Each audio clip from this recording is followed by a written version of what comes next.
नमस्कार दोस्तों, मैं अंजना प्रजापति आप सभी का स्वागत करती हूं अपने चैनल हिंदी मीडियम में। हमारी कविता कक्षा 8वीं की यहां से स्टार्ट होती है। पहली कविता है इसकी ध्वनि। इसके लेखक है जो सूर्यकांत त्रिपाठी निराला हैं। तो सबसे पहले हम कविता को पढ़ेंगे, उसके शब्दार्थ देखेंगे, उसके बाद अंत में इसके जो लेखक हैं निराला जी, उनका जीवन परिचय देखेंगे। तो चलिए सबसे पहले हम कविताएं पढ़ते हैं। अभी न होगा मेरा अंत, अभी न होगा मेरा अंत, अभी अभी ही तो आया है मेरे मन में मृदुल वसंत, अभी न होगा मेरा अंत। इन पंक्तियों में कवि कहते हैं कि उनका अंत अभी नहीं आया है, उनके जीवन में वसंत रूपी यौवन अभी अभी तो आया है। पंक्तियों के माध्यम से कवि का कहने का तात्पर्य यह है कि उनका मन जोश उत्साह से भरा हुआ है।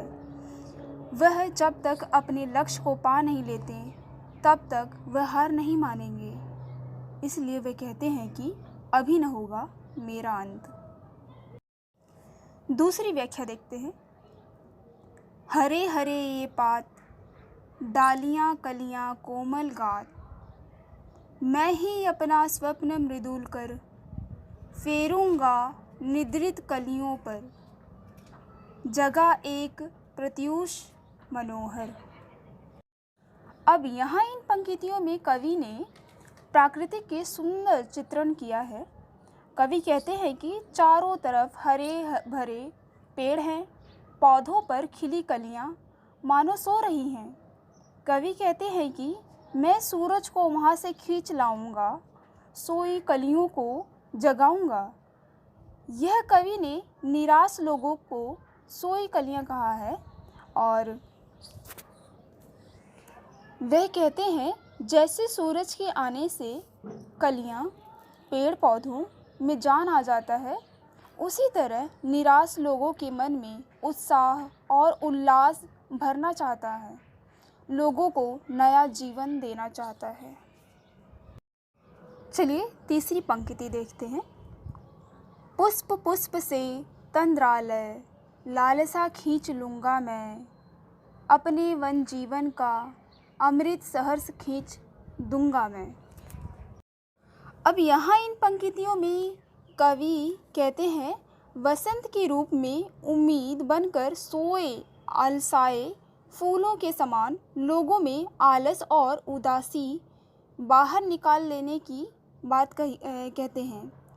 पुष्प यानी फूलों से आलस उदासी खींचकर उनके नए जीवन में अमृत भर दूंगा और उनको नया जीवन दूंगा। चलिए अंतिम पंक्ति देखते हैं, चौथी।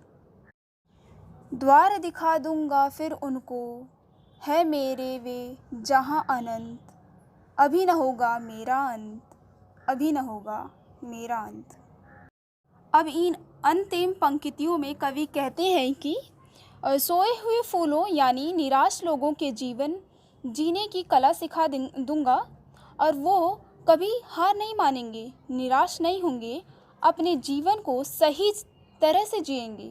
कवि ये मानते हैं कि युवा पीढ़ी परिश्रम करेगी तो उसे मनचाहा लक्ष्य मिलेगा और इससे उसका अंत नहीं होगा, उसका आनंद कभी कम नहीं होगा।